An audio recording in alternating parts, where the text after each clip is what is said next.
Hello, this is Aaron, and welcome back to the show. I'm delighted to be joined today by Scott Yenor. Scott is a professor of political science at Boise State University and a Washington Fellow at the Claremont Institute Center for the American Way of Life. So, Scott, thanks for joining. Thanks for having me, Aaron. I appreciate it. I had him on to chat about this, which is his new book, The Recovery of Family Life. And I'm looking forward to talking about that. But before we get started, I also want to remind you, if you're not yet a subscriber on YouTube, please hit the subscribe button. And if you're not on the newsletter yet, go to themasculinist.com and click and sign up for that. So I appreciate it.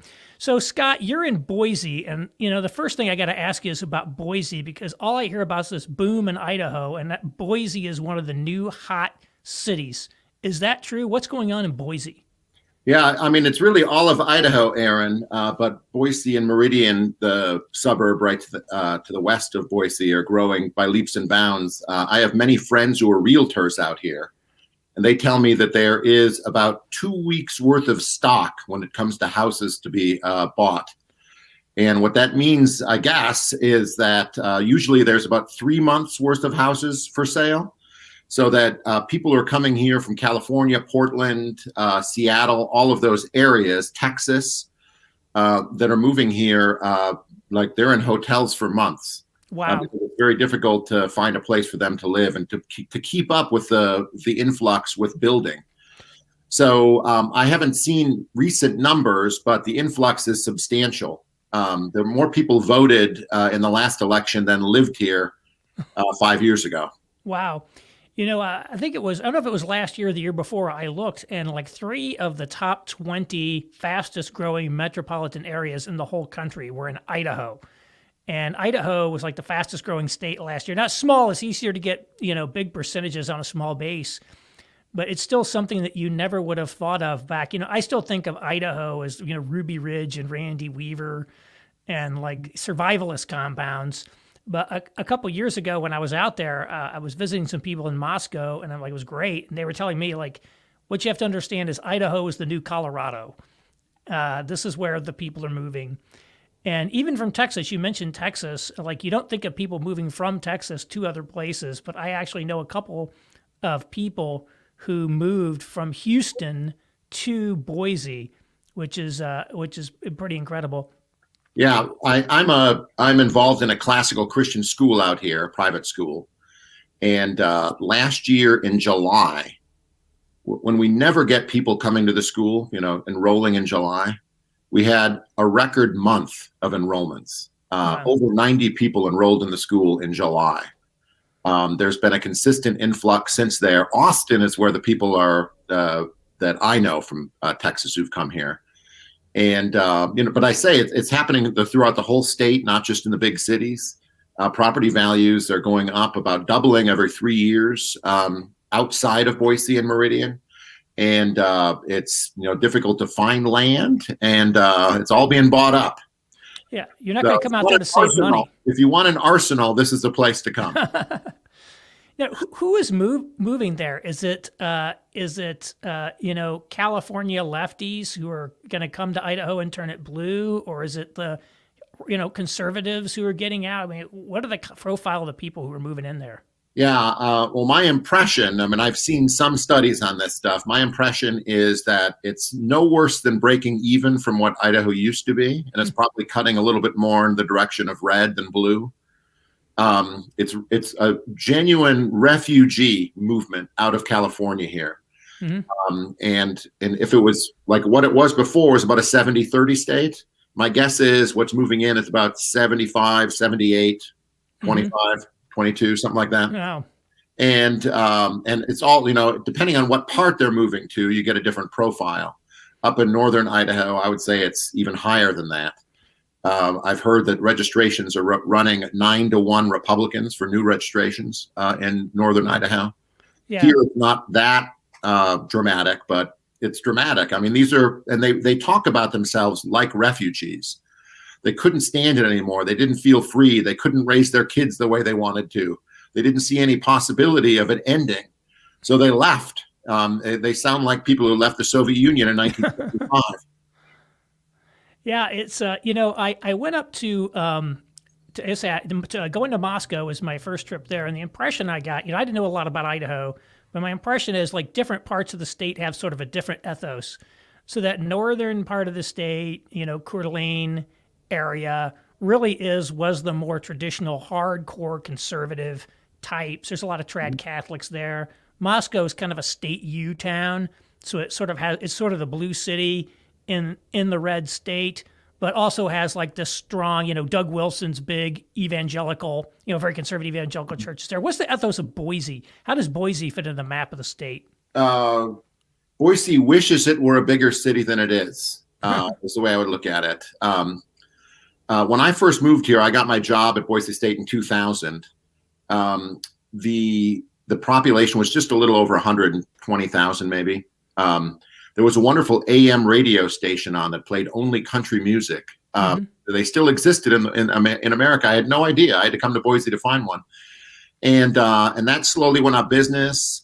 Now it's about 450, almost 500,000 people in Boise. Not a piece of dirt is unoccupied with a house. A lot of people, the interesting phenomenon I would say is that a lot of people still work in California. They get California wages, California bennies, but they're living up here, and which makes them kind of royalty because a middle-class life in California can get you a very upper middle-class life still here in Idaho, despite the fact that the housing market's been very hot. And I can name, 3-4 dozen people that I know who've moved here in the last year, all of whom still work in California. And they say they can do it because of the California wages that they earn. They telecommute, or they work remotely, or they have jobs that are mostly traveling jobs, and they're able to make a go of it. So. Yeah, and they can, outbid the locals. That's what you have in places like, some of these places like San Francisco. Yes, there's a supply problem, but you also have essentially two economies. You get this sort of global city economy of the coders and the investment bankers and all the high-end people, and you've got kind of the regular people earning like regular people wages, and you just can't compete in that market. And so, these Californians come in, they're bringing, if they owned a house, they're probably paying cash for a house out there. It's just, I know a friend of mine was going to move out there, and he was trying to buy a house before he moved to Idaho, and he was getting outbid by people bringing all cash. So he's like, I guess got to move out there and rent until I can find a place. It's a real thing. It's a real thing. So you just moved out there, I guess, because you got a job after grad school. This is where you found your professorship. And where are you from originally? I'm from just north of Milwaukee, Wisconsin. Oh, so you're a Midwesterner, huh? Yeah, I grew up in a little town called Cedarburg, Wisconsin, about 25 miles north of Milwaukee. It was heaven on earth. It was beautiful. Yeah. Do you ever go back to there? Do you still have family there? I do. My parents still live in a neighboring town now, and I go back. I never thought I had an accent until I moved out here, and then I went back home and found out how strange people sounded. And I went to undergraduate in Eau Claire, Wisconsin, and then a PhD I got at Loyola in Chicago. So really, the first time I left the Midwest was lassoing the job out here. And after a few years, I really couldn't imagine living anywhere else. And I've had chances to leave, and I've never taken them because the quality of life is fantastic here. Right. And then I believe you're a Lutheran, right? So right. So I just want to place you as we're talking about these topics on the family. I want to kind of place you kind of religiously as well. So you're in the Lutheran Church Missouri Synod. Is that right? That's correct. I'm LCMS, born and raised. We've found a great church out here, Good Shepherd Lutheran, Tim Pauls is our pastor. Okay, great. Yeah, I didn't know if there were a lot of Lutherans. I guess, I know that some of the Pacific Northwest was settled by Scandinavians, so I didn't know if there was like a Scandinavian thing, in Idaho, but I guess that the LCMS was a German denomination. It's all very weird. So very Deutsch. But you got it. So I want to actually talk about your book. So thanks for coming again. When you talk about the recovery of family life, Probably a lot of people who are watching this have a lot of concerns about what's happening with the American family. But from your perspective, like, what do you mean by recovering family life?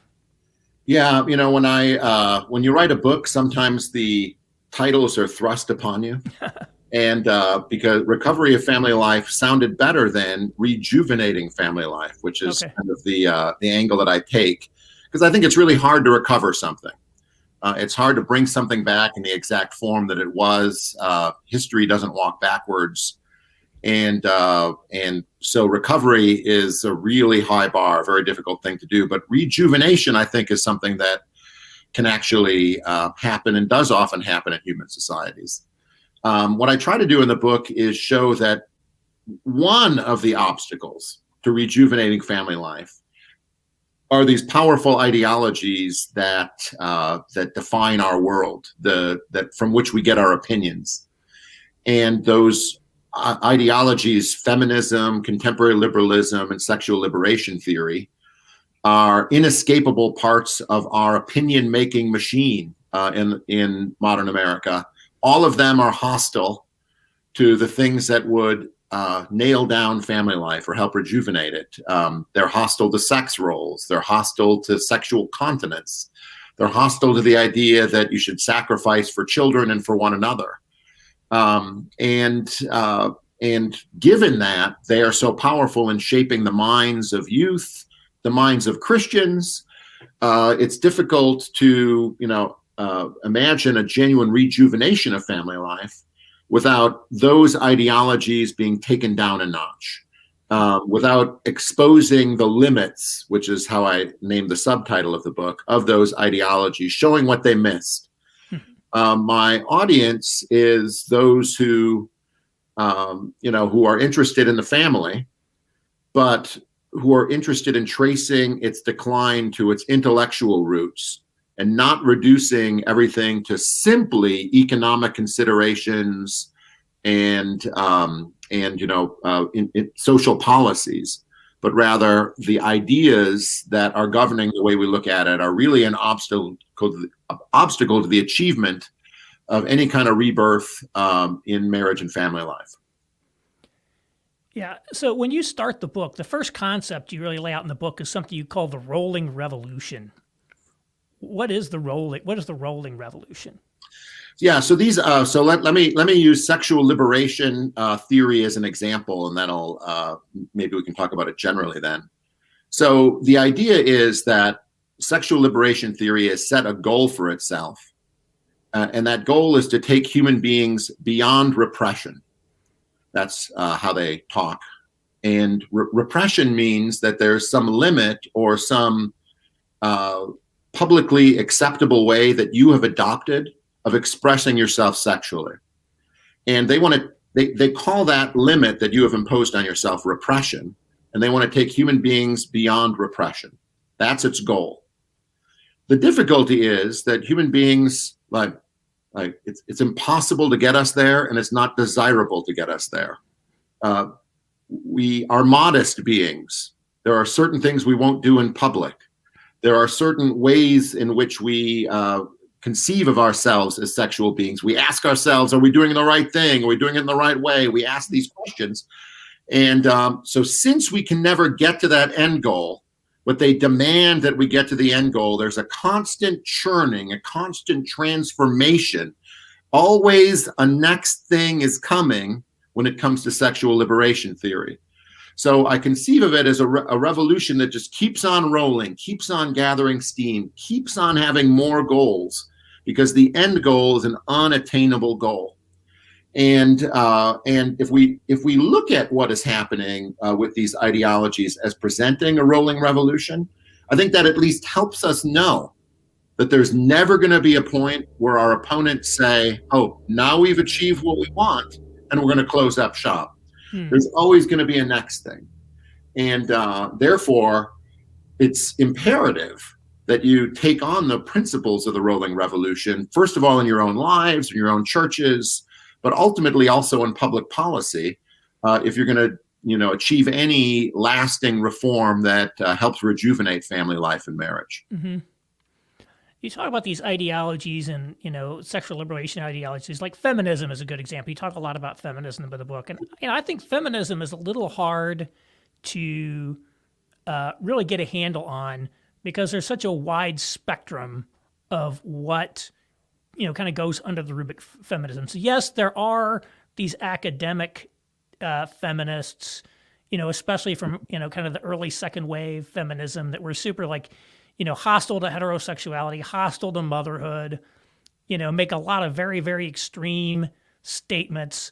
I mean, even someone like Betty Friedan, who, qualifies as, a moderate, I think in some respects, you quoted her as saying that motherhood is inherently a bane and things like that. But then you've got, I think the majority of women in society who don't have that sort of, they would call themselves feminists, but they aren't necessarily, embracing all of that. To them, it's like, hey, I just want equal opportunity, right? It's the idea that feminism is the radical idea that women are human beings, or it's like, that men and women are equal. I'm not going to get discriminated against in my job, et cetera. So like, it's a label that encompasses a large amount of thinking in this world.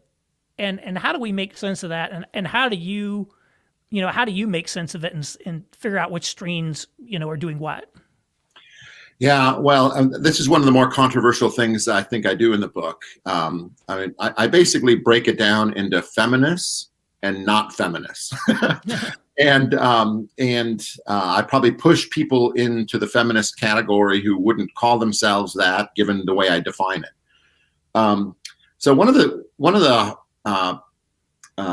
interesting things in writing the book was trying to figure out what feminism was about. Like, if I could give you the whole world you wanted, what would you as a feminist take? How would you describe the world you want? And I mined the works of the early feminist thinkers, Simone de Beauvoir, Friedan, Kate Millett, Shuli Firestone. And the things that they said were they wanted to erase the differences between men and women. They called it end patriarchal socialization. Cultivate independence among women, emotional and economic, from the family, and then end sexual taboos.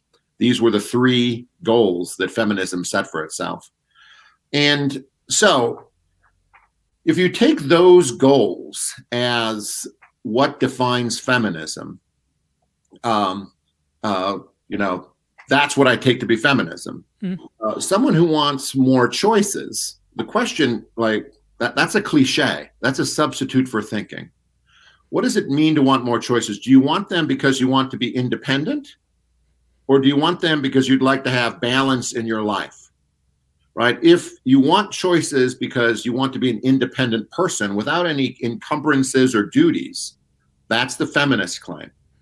If you want choices because you want to achieve balance between some individual fulfillment that you can get from serving humanity or having a job of some sort, and balancing that with a family life or communal life of some sort, then that's not a feminist, right? So you have to press on some of these questions. What do you mean by equality?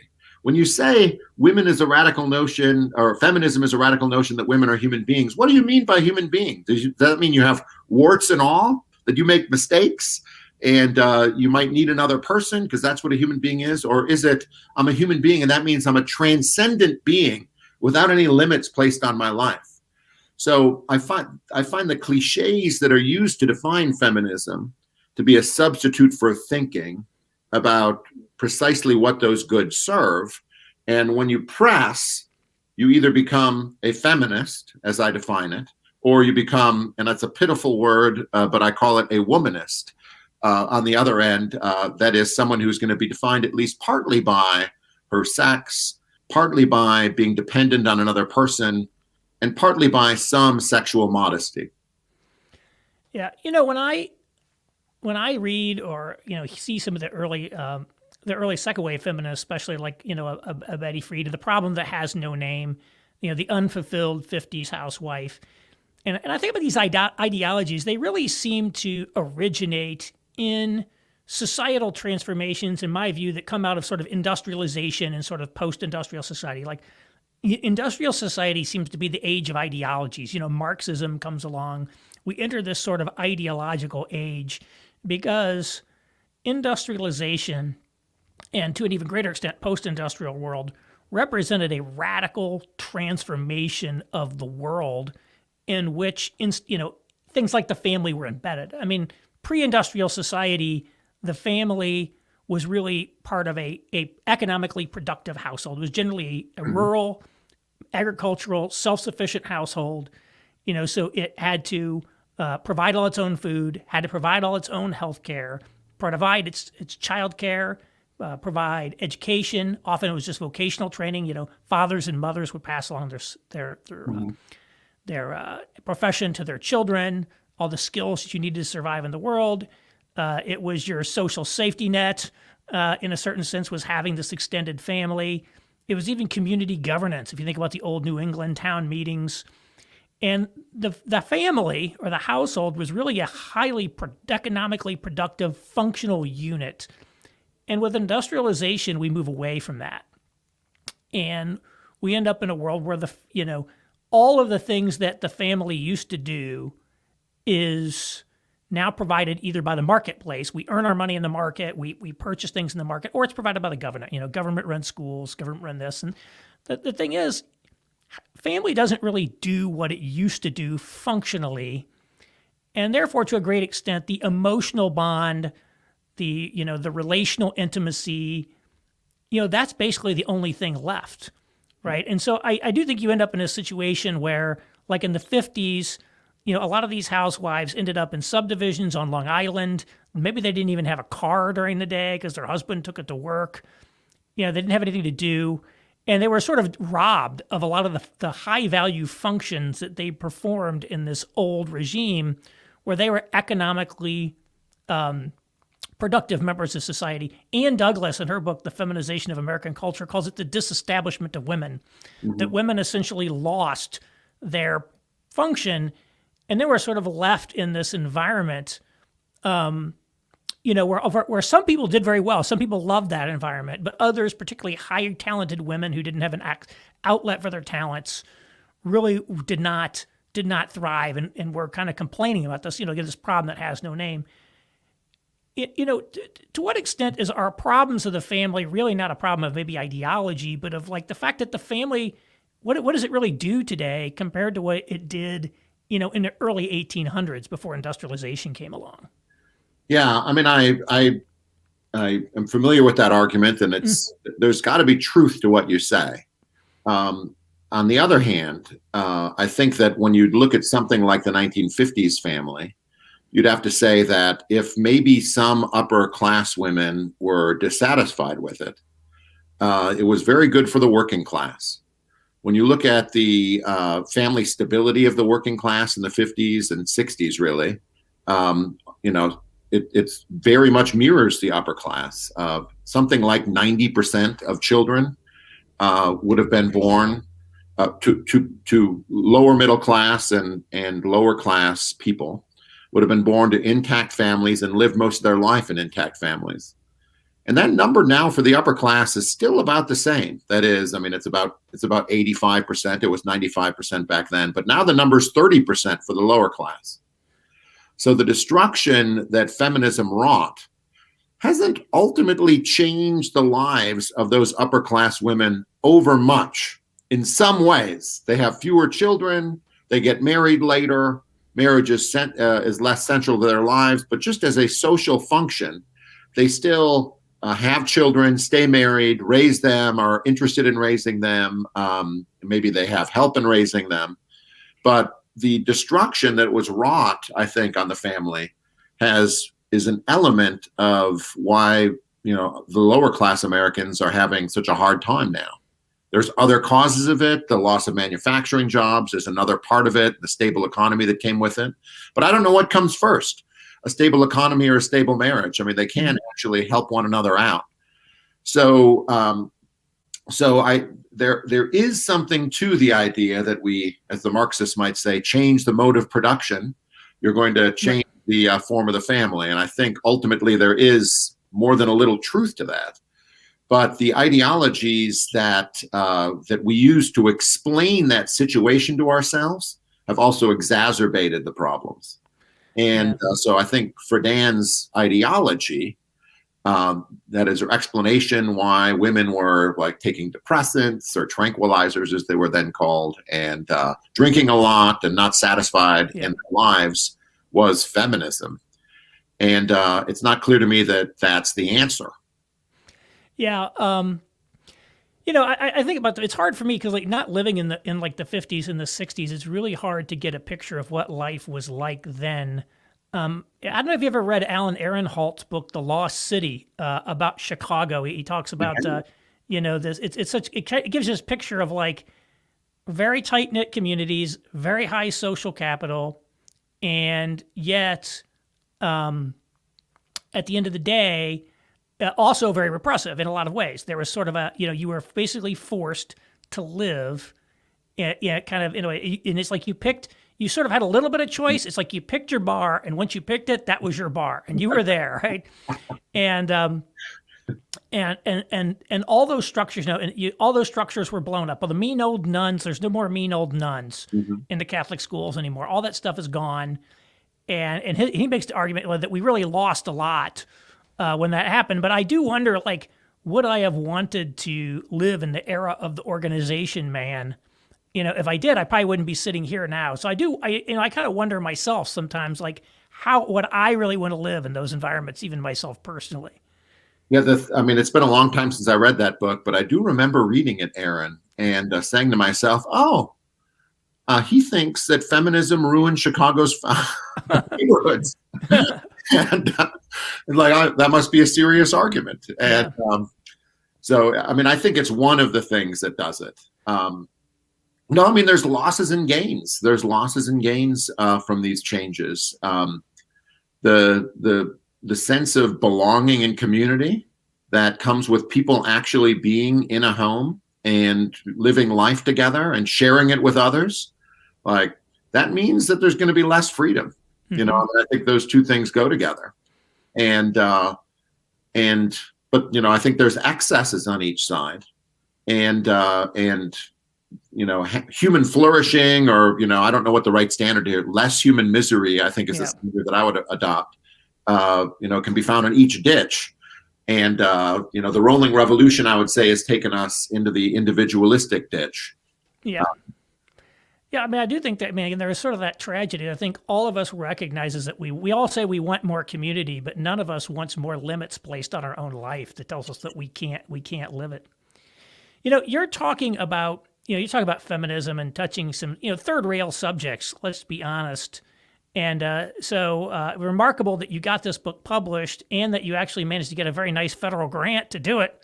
When we won't talk about how you pulled that off, but how do you keep from getting canceled when you're writing stuff like this? I kind of have been canceled. I worked for the Heritage Foundation for a year, my last sabbatical, 2015-16. I wrote some things for Heritage, including an article called Sex, Gender, and the Origin of the Culture War, where I traced a transgender ideology to an aspect of feminism, the separation of the body from your identity. And shortly thereafter, I had a knee replacement. And while I was heavily medicated, I was, the cancellation was afoot on campus. We just hired a new director of inclusion and diversity, and he wrote a kind of infamous little article on campus called Connecting the Dots, where he connected my article to the recent Charlottesville doings. And wow, both of them were like anti-left, I guess. And there were motions in the faculty senate to take action against me, and student petitions to have me fired. I have blood on my hands, it was said. And through the help of friends and good advice over the course of time, I recovered my own self-respect. Not that I actually ever lost it. And I have not really had much of a home on campus anymore. But I have done all my work off campus, both for the Claremont stuff that I do and other things for Heritage. This book, So I'm trying to get involved in, shaping public opinion. I still teach, and I have a great time teaching. I get a lot of students, and they're kind of interested in the phenom maybe a little bit. And I love getting hard questions from them, and I often still do. It's just that, it's not a ton of, on-campus community. Mm-hmm. Yeah, so you've sort of been, would it be fair to say you've been ostracized, or is that too tough a word? Well, I mean, it's also a little bit that I've done it. I have a difficult time respecting people sometimes. Mm-hmm. And when I can't have respect, I'm not going to be giving as much of my time. Mm-hmm. So, is there a word for me ostracizing everyone else? Mm-hmm. Is that possible, that I've ostracized everyone else? But maybe that's what it is. Yeah.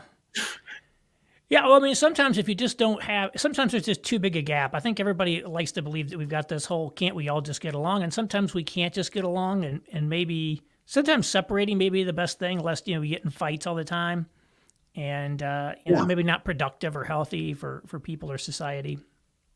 Yeah, I mean, I've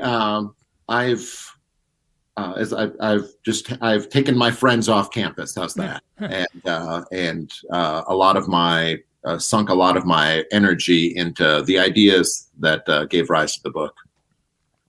We talked a little bit about feminism, but liberalism is really the other kind of ideology that you lay out in the book.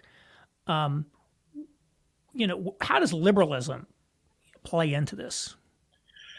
So the big question, I think, is, can families exist without strong state support?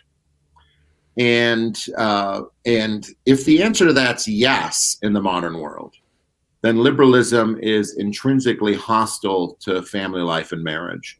The reason for that is that contemporary liberalism has this idea that the state is not going to promote any particular way of life. And what they mean by that is they're not going to promote marriage over not marriage. They're not going to promote marriage over cohabitation. They're not going to promote heterosexual over homosexual. They're not going to promote staying together or over divorcing. And so they won't promote morality or legislate morality. And ultimately that means that they're not going to support marriage as a thing, as an object of state policy. And in fact, they're going to spend a little bit of time, in fact, a lot of bit of time and energy undermining the mores and manners that really are needed to sustain it. So they're also going to get rid of restrictions on pornography. They're also going to get rid of, that's the best example of that. So the form of marriage needs to be supported by the state, but it isn't under liberalism. The moral environment that channels sexual energy and sex roles into the family are undermined by liberalism. So there's an active hostility toward community that gives rise, that expresses itself in marriage and family life in liberalism.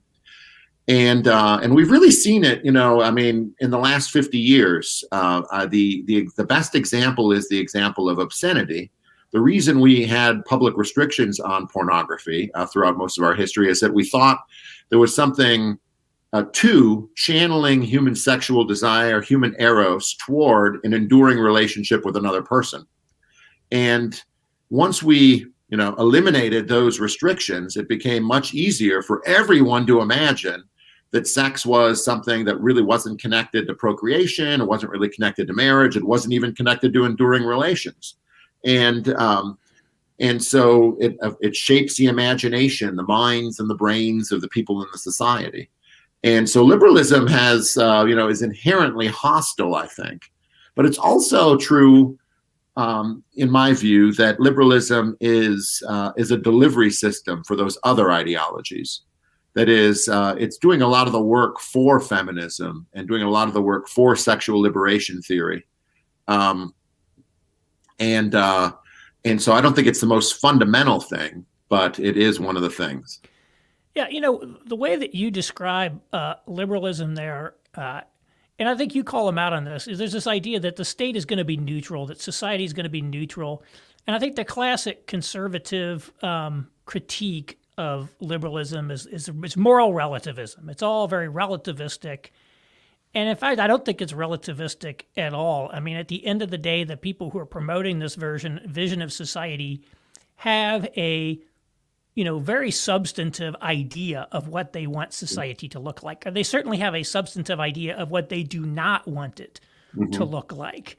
And so this idea that the state is just sort of neutrally choosing, certainly if everybody were choosing to be married in a 1950s relationship, they would treat that as, prima facie evidence that something is wrong. There's not a free society. Anything that doesn't look the way that they want it to look, they just define as somehow oppressive or this and that. It's this pretense of neutrality. Yeah, I try to deal with that issue because I agree that the conservative argument against liberalism should be this: laws always cultivate morality.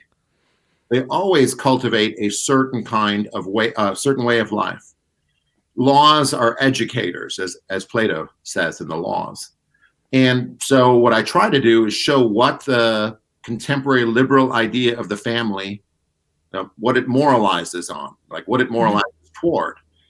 And I call that in the book, borrowing from a sociologist, Anthony Giddens, the pure relationship. So the liberalism wants there to be relationships, if they're going to be. They want them to be pure. The duties are all chosen. Everything about that relationship emanates from your own will and your choice.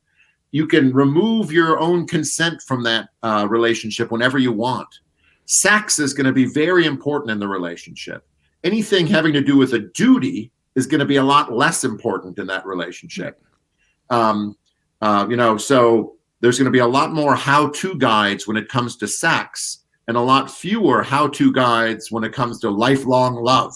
Right. And I think when you kind of reverse engineer what goes on, if you look at the pure relationship as the goal toward which liberalism is tending, you'll see that everything it does makes sense and points to that.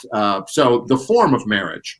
Well, we used to think that marriage had to be a man and a woman in we'll say lifelong relationship. That's before contemporary liberalism.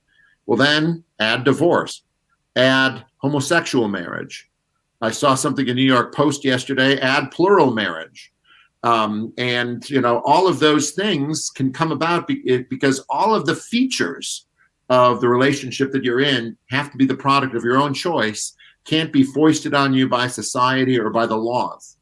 And so I think it's headed toward, I think it does legislate morality, and it's headed toward that particular concept, the pure relationship. Yeah, I mean, the pure relationship is interesting, and it really undermines, legally and morally undermines any human relationship in a sense, because it does, under liberalism, you can't even be allowed to commit to something. A lot of these Christians like to argue, society says marriage is a contract, but a marriage is actually a covenant. You need to treat it like a covenant, not a contract. I'm like, marriage isn't a contract in our society. Marriage is far less than a contract. If I have a contract, I can actually enforce the contract. Yeah. Somebody doesn't deliver on their side of the bargain, right? I can enforce the contract. You actually have to live up to your terms under the contract. Whereas a marriage is essentially, let's just say in contractual terms, there's a termination for convenience clause that you can execute at any time. And literally the most you can hope for is to put in place some sort of prenup that will protect you in the event that happens. But ultimately, the idea is, you can't even say I actually commit to something. The idea that you commit yourself to anything is somehow wrong, which is a little odd in terms of all relationships have to be perpetually reaffirmed in the now.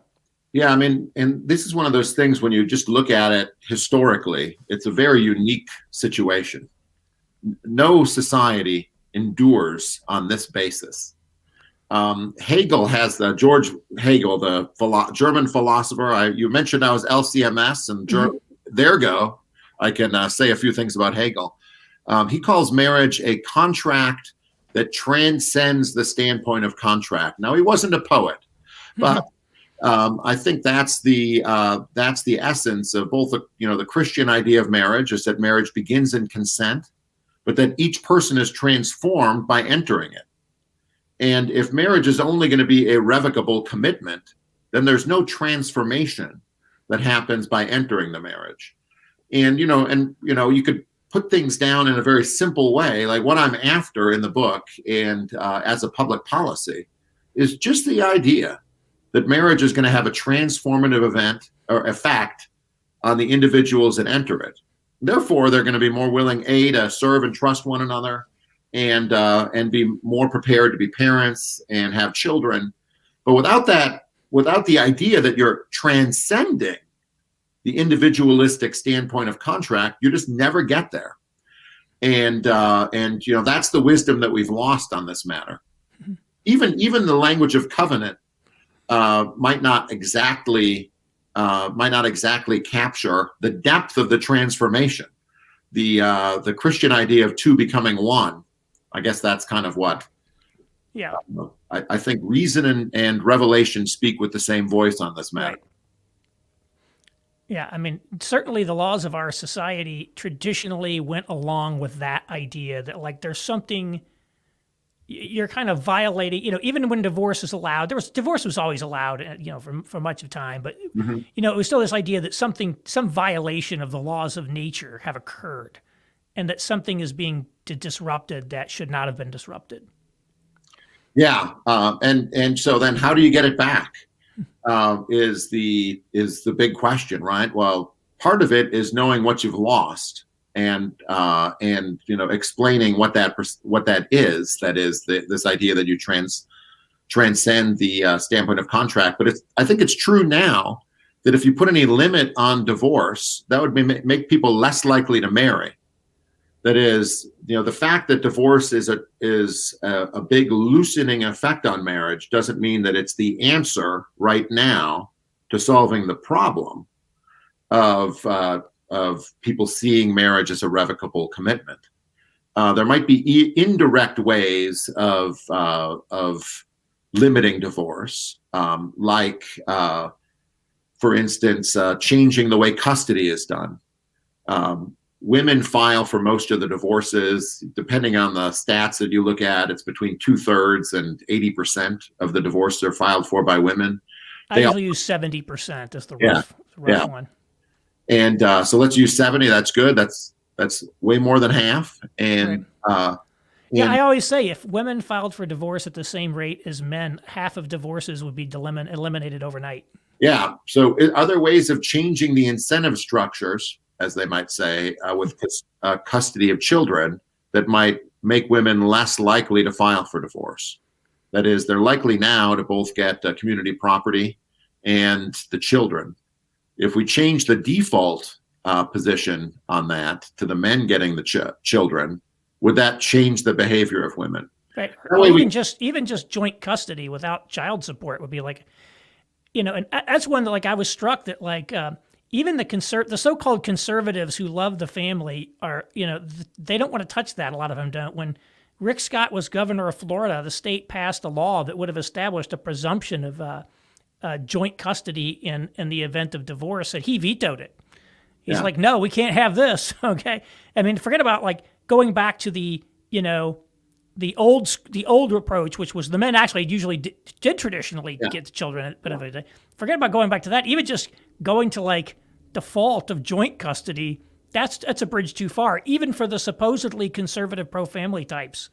In the Republican Party. I think changing the default position is the important thing, and so that would be one of the ways I would advocate for, like, changing the incentives so that the people who are filing for divorce, mostly women, would think differently about the action.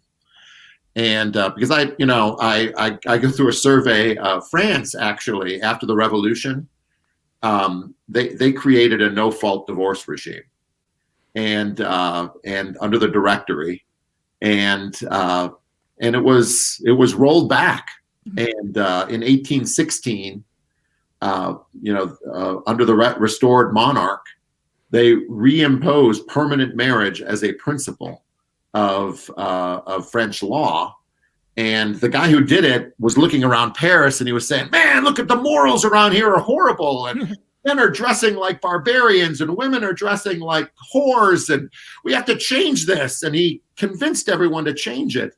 And I mean, if that guy were around now, he'd have a coronary.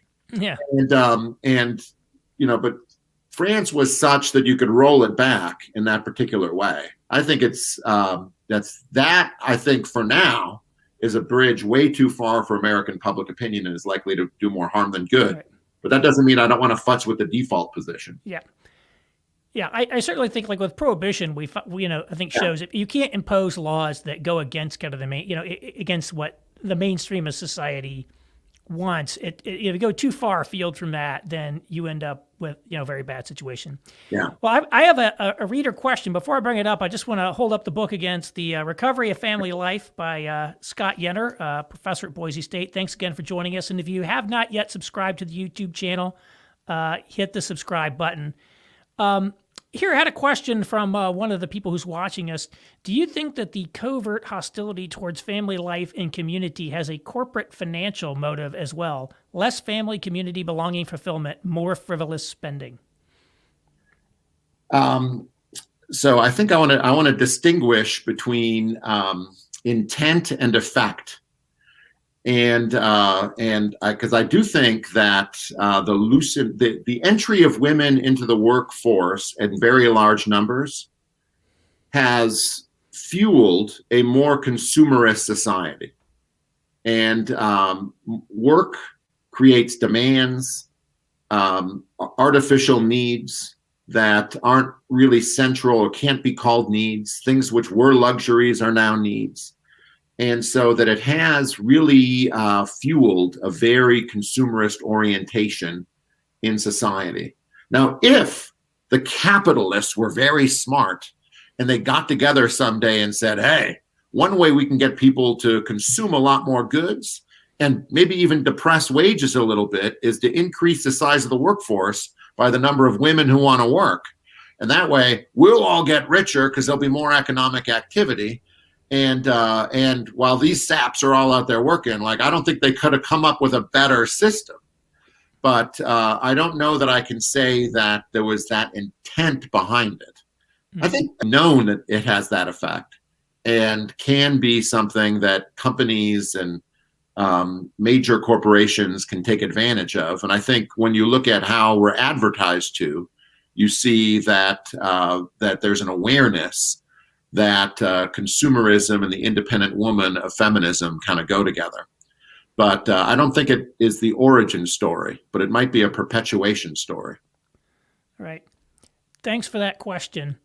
Yeah, when I look at liberalism, and I don't know if this is totally related to your book, but one of the things that it strikes me is, again, it's got this pretense of neutrality of principles, but it seems like some of it, or maybe a lot of it, was created essentially in a reaction against traditional Christian cultures. Like there's an anti-Christian element to it, right? Somebody like Voltaire in free speech, he was for free speech. Was he for free speech, or was he really just did not like kind of the church's blasphemy laws and all of the types of restrictions that were on it, and that free speech was essentially an argument that he advanced as a radical skeptic. And I think, you see a lot of that. I think it's you'll notice that the activists never target a Muslim or a Hindu baker, mm-hmm. right? When they're trying to go after someone, who won't make a cake. It's always they go after the Christian baker. And so I think it's interesting that there is a sort of, because we've had our society was essentially had a Christian moral framework, we're sort of a rebellion against that. It's a rebellion against that specifically, whereas the peculiarities of Muslim culture don't really resonate. So it's like, oh yeah, polygamy. Like if we'd been reacting against a Muslim background, then maybe we would have been anti-polygamy. But because that's not the background, it's like, hey, let's be pro-polygamy because Christians actually weren't there. They were just dour about this, only one wife or one, you know what I mean? So now you're seeing the New York Times is constantly, they're always repping polyamory for some reason. They're really, it's their one of their new crusades, I noticed. Yeah, I think that's another one of those. I think that's true. Um, uh, Obscenity law, which was changed decisively in the 40s and 50s, was one of the real main aims of liberalism in its origins. And they really looked at public opinion as, a Christian, repressed Christian public opinion. Mm-hmm. And without transforming that or unleashing the power of sexual eros, it would be impossible to ever make any decisive changes in the Christian culture. And so I do think that it's very much true that when you reverse engineer what the whole rolling revolution has done, it's to go after the idea that it's good for men and women to form communities and to be dependent on one another. Check. It's good for people to subordinate sex within a long-term relationship that we call marriage. Check. And that it disestablishes the idea that marriage has a form, a man-woman enduring form that should guide public opinion. Check. So all three of the aspects of the rolling revolution go after something at the heart of Christian marriage. And the difficult thing is that we're all Americans and Christians. And how do you keep the Christian aspect of marriage when you live in a society that is hostile to those aspects? Churches react to this in very different ways, as we know. But without really the support of the church, it's difficult to find any other institution that will come alongside you and speak the same truth to you. And so, so I think the churches are more important than they've ever been when it comes to defending marriage, because they're one of the only places where you can still do it. And one of the great tragedies or challenges, I think, in the time going forward is keeping the churches solid enough on these questions so that it's not simply a book by an academic that speaks to this, but also churches. One of the things that you note, and I think it's just very true, is we have more liberation than ever, and yet, in essence, we're less happy than we've ever been. Certainly, female unhappiness has declined significantly. It's declined relative even to male unhappiness. But I think male unhappiness has also fallen as well. What is also, I know you quoted Welbeck, Michel Welbeck, in your book, and one of my favorite authors. If you can stomach the explicit sex in his books, he's one of the few people who writes explicit sex scenes that they actually are core to the actual book. It's not pornography, but it's like he's showing what has happened to our society, and what is this all produced in our world. I know there's some negatives, but what do you see? Yeah, I think the framework that you started with there, Aaron, is a really good one for understanding it. In some ways, I think feminism has delivered on its promises. It promised to make people more independent of marriage, and it promised to make people liberated from the constraints of the world, and it's made us more liberated and more independent. It actually never promised to make us happier or less unhappy. And the evidence therefore suggests that people are more independent and less happy. They never promised that we'd be happier. There was implications, I think, here and there that we'd be more fulfilled, but that hasn't come to fruition. And I think that, in a way, that is the tragedy of the modern world. And I see great drama in the whole unraveling of family life that I try to document. And the great drama is that as the modern world advances and continues to deliver more and more on its promises without any limit placed on it, like limits from a Christian faith or limits from constitutional government, as these shackles fall off and the aspirations for autonomy are emancipated, human beings become less happy. And it really does suggest that there's something inherently incomplete about the world in which we live, and recovering, or identifying what that incomplete thing is. I mean, you can call it happiness, you can call it virtue, and I think those two things cannot really be divorced from one another. Is an insight that maybe many people grasp. It's one of the stories of Frankenstein. Frankenstein thought he was a man who could just make a new monster.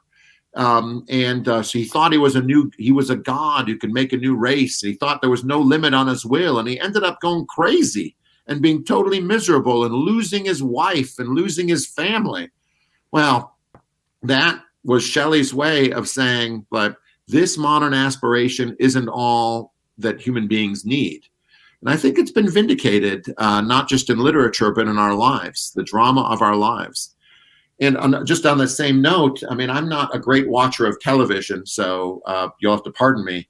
But this should be what our art is about. That is, our art should be able to speak to the holes that exist in our souls, because we have emphasized these goods of autonomy and independence at the expense of the things that can genuinely ground us in a community and make us happy. That these trade-offs that we've taken have, by definition, have costs, and we should be exploring those. But our inability to see any women as anything but strong, weak, virtuous, wise in our art has really prevented us from investigating these really deep and important questions of human life. Mm-hmm.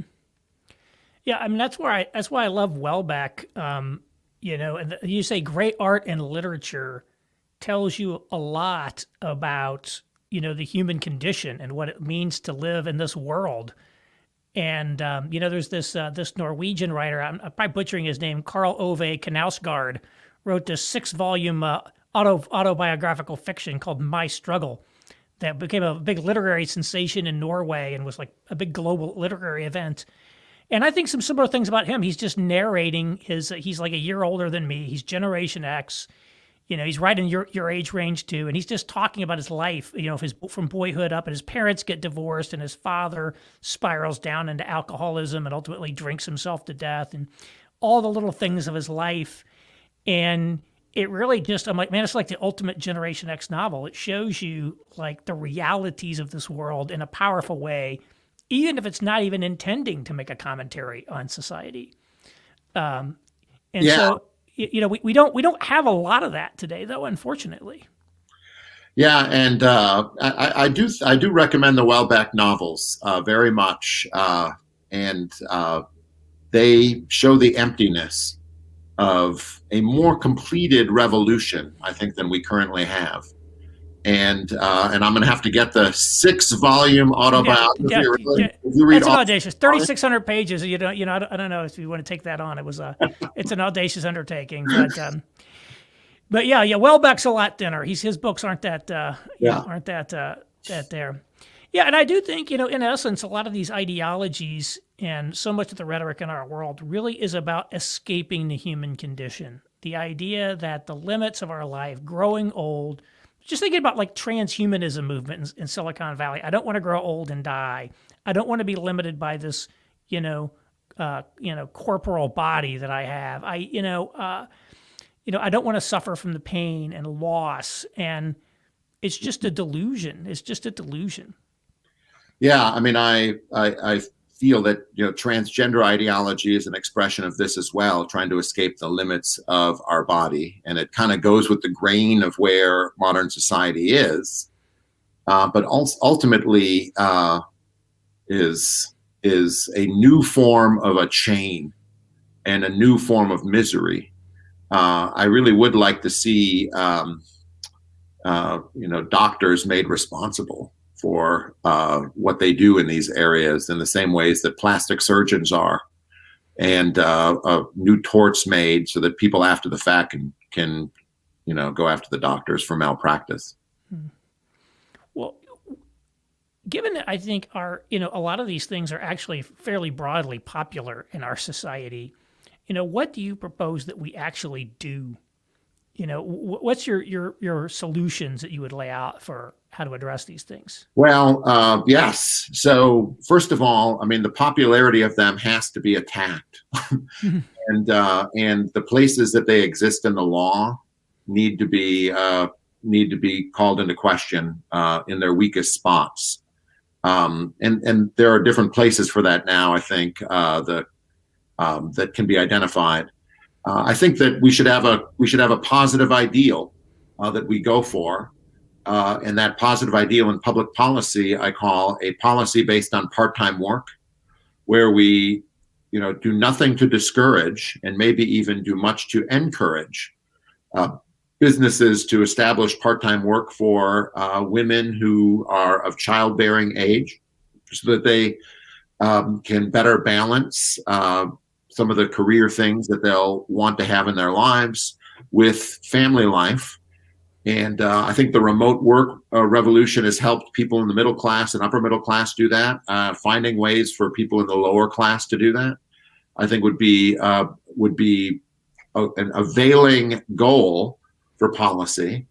And that's one that I think would be popular too. American Compass just did some surveys of people and basically found that the only group of people that really supports the dual career with kids model is the upper class. Yeah. Everyone else prefers some sort of single bread. They didn't go by whether it was the husband or the wife. They said single breadwinner model. Mm-hmm. And, that was vastly preferred by others. And then some others, like men would prefer, that there's like one person working part time. But I think those things would be popular amongst people. Yeah, and they're popular among others in other countries too. I mean, the numbers look to me to be about 3 out of 4. 3 out of 4 women would prefer not to be working full time while their children are at home, but nevertheless, we spend almost no time preparing anyone for the idea that they should balance these things in their lives, and we don't make an object of policy like is done and can be done in other countries. I think Israel does a decent job of this. So I think we should definitely be guided by that positive ideal in public policy. And then, I just want to emphasize a third thing is that people need to be conscious of this when they're raising their children. That is, that they're surrounded by this revolution that's afoot. And if they do nothing to stop it, it will take their children. And, active steps have to be taken. It's not the 1980s. It's not the 1950s. It's in the era we live now. Unless you take the initiative to educate your children toward this, no other institution will. So emphasizing to your children, what is your life going to be like when you're 40? How are you going to be balancing all of these aspects of a good life? Right from the get-go is a crucial thing. It's going to be easy to get people into college. Everything gears people toward going to college, but getting them to prioritize marriage and family in their lives has to be the product of intentional education now. I've always said that, it's amazing, in any goal we have in life, getting into the right school, getting in the right career, being able to travel the world, whatever it is. I mean, young people today are incredibly intentional about those things. It's like, okay, great. I know how to get into Harvard. So I'm going to do all these AP classes. I'm going to volunteer at this thing that I know is going to look good on the right. I'm going to write this essay. I'm going to do this. I'm going to do that. And yet when it comes to marriage, there's still this view is, well, it'll just happen organically. Yeah. That you don't have to have any intentionality towards marriage. Or it's kind of fake. It's like, oh, you can't force love. You can't just say, I want to be married. I'm going to go look out for it. But no, I'd agree. I mean, the degree of difficulty setting on marriage today is pretty high. Getting married, staying married, etc. And so if you want to have, and just like it is in career and other things, and if you want to have success in getting married, you have to treat it with the same degree of seriousness that you treat your career or anything else that we want. And I think you're right that if parents spent as much, you need to spend more energy on their kids, bringing their kids up to understand that, as opposed to thinking exclusively about college, which seems to be the exclusive focus today to a great extent. Yeah, one of my mottos is not only must you teach your kids what to love, but you must teach them what to hate. And so I do that when it comes to family life. Like, do you want to be alone when you're 60? And if they have things that they want to avoid, that's also very helpful. And anyways, I've used that to guide me. Yeah, I never really got this until I was like, I can't remember exactly how old I was. I may have been my late 30s, maybe 40, and my grandfather had died previous to this. My mom's father had died, and I went to the hospital, and I was sad. And we went to the funeral and all that stuff. And then I remember a few years later, my grandmother was sick in the hospital, and she didn't die, but it was over Christmas. And my mom called me up because I was living in Chicago. He's like, "Hey, I need you and your brother to come down and to be able to stay with grandma in the hospital while she's there because I have to work." My mom actually worked in the same hospital. And so me and my brother and my aunt and uncle came down, and we took turns staying with my grandmother 24 hours in the hospital, 24 hours a day in the hospital until she got out. And I came down, and I remember for the first time in my life when I'd been to hospitals a lot and different things. First time in my life, I look at my grandmother laying in that hospital bed, and I emotionally connected to this question: when I'm 97 years old, who's going to be sitting in the hospital room with me? And the answer was nobody. I was single, I didn't have any kids, and like my future, if I'm not careful, is a future without anyone to care about me, right, when I get older. Not to say I have a brother. I mean, there's things you can do, but I think about that and the implications for our society as the number of childless people or people who are childless is projected to go up. I mean, I think the idea is maybe a quarter of millennials may never have kids, and like what that ends up meaning. And people don't understand the long-term ramifications of the decisions that they make. And especially until you get a little older, you can't even really emotionally connect to the future story arc of your life. So you end up making these consequential decisions that you don't understand in a world where we've ripped down every guardrail, every channel. It's like you're totally radically autonomous to do whatever you want, go do whatever you want, without realizing that has consequences, and like the human condition still applies. No doubt. That's a very, very well put, Aaron. I agree with that. I had another question here. What are some practical ways we can help promote or incentivize more communities to foster male provider roles, specifically in young adults? Do you have any thoughts on that? Well, that would be a great thing. I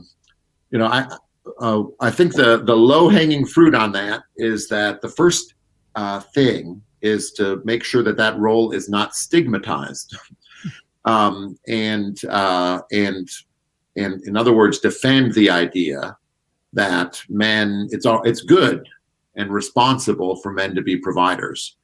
I go through this in the book, but there's a long strain of feminist thinkers that stigmatize the idea that men should be providers. And that has to happen.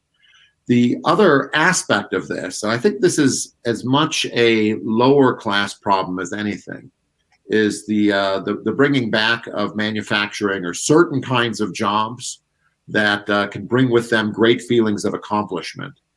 So whether it's in trades or in building or in things that are strictly speaking manufacturing, and maybe even, just add-on manufacturing where things are made abroad, but there's value added by American industries, are crucial to providing the economic basis for such provision.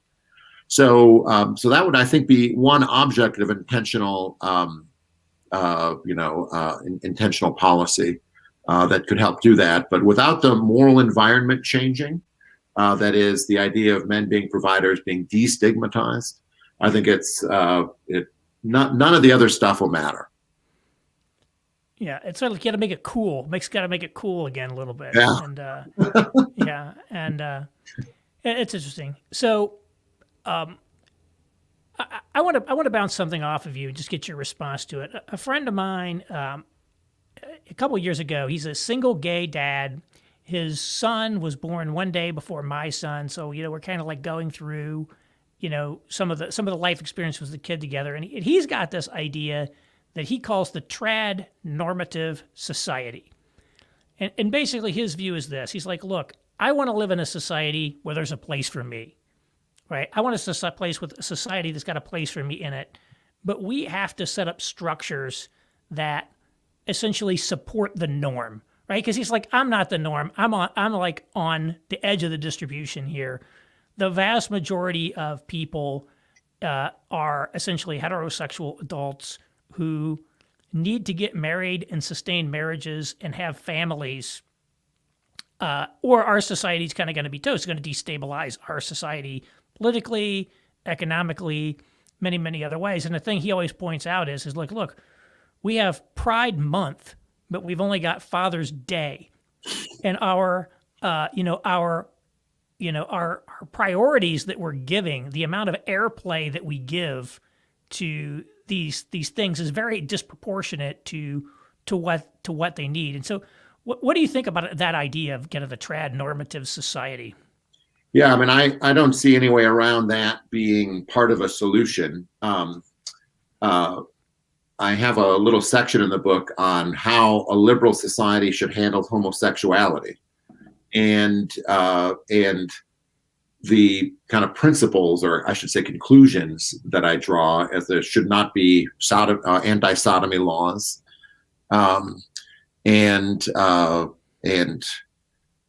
but there also should not be the idea that the society itself is homophobic, and it's necessary to deconstruct the ideas of society to make it more welcoming to homosexuals. I think it's false that our society is homophobic. I think it's palpably false, and therefore spending a lot of time celebrating celebrating homosexuality so as to bring about greater public acceptance is just another way of really kind of beating up on those who are having children and like not paying a lot of attention to that particular issue.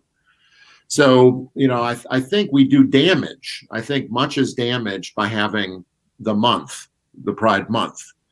Because it's based on the idea that American society is intrinsically homophobic and won't be until we get a bigger number of people who are practicing that particular alternative lifestyle. And so I think there has to be a traditional normative idea of marriage that is held up in society. But right now, I would say our opinions are such that we are doing damage with the prevailing opinions. And the first thing that we have to take care of is that damage. A couple of things you mentioned in your book that I found really interesting. One is, you mentioned some things about attraction. And I'm just using this as an example, but there's a lot of little facts like this. Men are attracted mostly to beauty, and women are attracted mostly to status and resources and things like that, which is obviously true. I mean, you basically just give some basic, obvious insights. And yet, nobody in our society says that. The idea that there's, essentially it's that what men and women want in the opposite sex is not symmetrical, right? And just what each sex, not what we wish they would be attracted to, but what they empirically are attracted to. Why do people never even say such basic things that are so obvious if you just look around? Well, I don't know if you remember a few years ago, John McEnroe was in a hubbub because he said that Serena Williams was the greatest women's tennis player. And the interviewer said to John McEnroe after he said that, what do you mean woman's? And McEnroe's like, well, I mean, she'd have been number 700 on the tour if she were playing in the men's tour. And but that doesn't take away from her greatness and so on.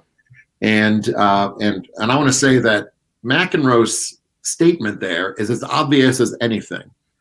Is if you can't take the athletic differences between men and women seriously and as given, you can't take any difference between men and women seriously and admit that they exist. And that was nevertheless a hubbub, and I don't know that he apologized He might have given one of those non-apology apologies, like "I'm sorry you felt that way," kind of thing. And but nevertheless, so I think just a lot of things that contradict the feminist idea that the differences between men and women are the products of patriarchal socialization cannot be said, and therefore we do great damage. We do great damage to both men and women. Boys and girls are taught that men and women want the same thing out of sex, and they want it in the same way. Well, what does that teach a boy? Like that, well, the girls must think about it all the time. Right. And therefore, like, they must be really interested in it right now. And like, well, that's just going to cause problems for the boy. And so, the ideology is a set of blinders that really prevents us from being able to see and identify obvious things. And to our great damage, I think, in coming up with mores and advice for people. Yeah, I agree. It's like, when things that are just self-evidently true and obvious, you can't say without getting attacked. It really, it dramatically undermines society, and it's just bizarre. It's just bizarre that supposedly the smartest, most intelligent people of our society basically feel compelled to lie all the time. Not just about hi, I'm doing fine or something like that. But about substantive matters. Yeah. The other thing you talked about in your book that we talked a little bit about sex robots, and this is one I wanted to, because I have some theories on sex robots. So I want to hear what you think sex robots are going to do for society. Well, I think I make some jokes in there, like they're going to put prostitutes out of work because they're safer and cheaper. I think that it's one of the coming waves of the sexual revolution, liberation movement, I should say, the sexual liberation movement, and there can be no moral argument against it on the grounds of the sexual liberation movement. And I think it is just an advancement of the idea of pornography. In other words, sex can now be entirely self-referential. You can design the sex robot that you want, and to respond in the way that you've always dreamed of, and that's going to be the basis for maybe the future of sex in some ways. And in some societies, they're more common. I understand that they sell decently in Japan, and one might want to think, well, why is that? And I think there's some deep questions to ask here about human sexuality. Is it, strictly speaking, natural? I think it is in some sense natural, but how much sex do human beings desire? Part of the idea is that maybe only when there's a kind of resistance to getting what you want is sexual desire conjured up, and sex robots provide no such resistance. So I think that sex robots could end up leading to a kind of desexualization of society. That is, people will decreasingly have interest in it because the resistance that is necessary to sustain such interest will not be there. Whereas there's genuine tension, sexual tension, between live human beings, between one another, as you try to please one another and get to know one another and figure out whether or not this thing could work. That tension is a creative instrument in human life. And when you remove it, you get isolated human beings that aren't even able or interested in dealing with that tension. Yeah, well, I think I think you're right. Well, there's a decline in sex already happening.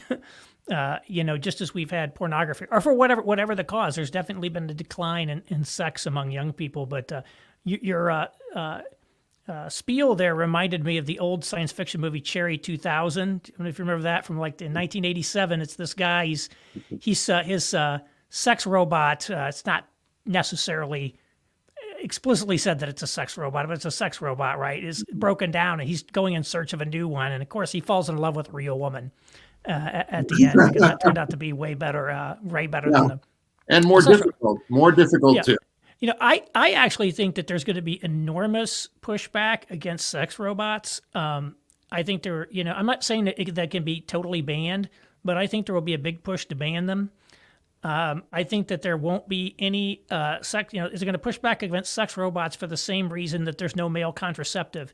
Anything that is sex robots essentially increase the sexual power and leverage of men in the marketplace. Once you have this sex robot as an outlet, it gives men greater independence, which frankly is something I think anything that gives men greater independence is something that's going to be pushed back against in society. They're going to go against it, even though all the quote unquote rules of the sexual revolution would say otherwise. I think there's going to be enormous. When we have like really good sex robots, I think that it will be tremendous feminist pushback, societal pushback against them.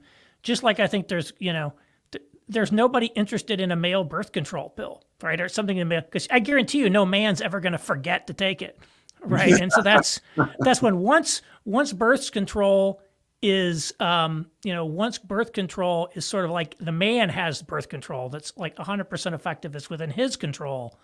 That really shapes things, I think, very differently in society. So I think these sort of things become interesting looks into kind of the reality of some of these things. I don't think they're totally about autonomy. I don't think they want men to necessarily have autonomy to the same extent. So do you know, I don't know the answer to this, but it might be a way of testing your proposition there.